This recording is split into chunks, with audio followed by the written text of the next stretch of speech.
அன்பு தமிழ் உறவுகளுக்கு நெஞ்சார்ந்த திருக்குறள் வணக்கங்களை இனிதே உரைத்துக் கொள்வது உங்களின் அன்பு தோழன் பா. மூவேந்திர பாண்டியன். இன்றைய பொழுதில் நாம் நாளொரு திருக்குறள் வரிசையில் பொருட்பாலில் 88வது அதிகாரமாக உள்ள பகைத்திறம் தெரிதல் என்ற அதிகார தலைப்பின் கீழ் அமையப்பெற்ற 879வது திருக்குறளை பற்றி இன்று நாம் அறியப் போகின்றோம். பகைத்திறம் தெரிதல் என்பதற்கு பகைவரின் தன்மையினை அறிந்து செயல்படுதல் என்ற பொருளில் இந்த அதிகாரத்தின் தலைப்பு அமையப்பெற்றுள்ளது. இப்பொழுது நாம் 879வது திருக்குறளுக்கு செல்வோம்.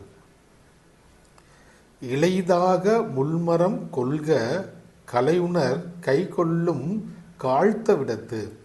இளைதாக முள்மரம் கொள்க கலையுணர் கைகொள்ளும் காழ்த்த விடத்து. இத்திருக்குறளுக்கான பொருள் என்னவென்பதை இப்போது நாம் காண்போம். முள்மரம் இளையதாக இருக்கும்போதே அதனை வெட்டி எரிந்து விட வேண்டும். முற்றிய பிறகு அது வளர்ந்து நம் கையை அறுத்துவிடும். அதுபோல பகை சிறியதாக இருக்கும்போதே அதனை கிள்ளி எரிந்து விட வேண்டும். பகையை முற்றவிடக்கூடாது என்பது இத்திருக்குறளுக்காக பொருளாக உள்ளது.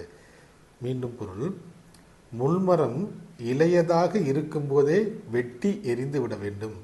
வளர்ந்த பிறகு அது நம் கையை அறுத்துவிடும். அதுபோல பகை சிறியதாக இருக்கும்போதே அதனை கிள்ளி எரிந்து விட வேண்டும்.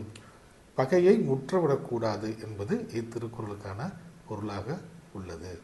ஆம் தோழர்களே, நாமும் வள்ளுவரின் வழியினை பின்பற்றி வாழ்வில் எப்போதும் வெற்றியை காண்போம். நன்றி.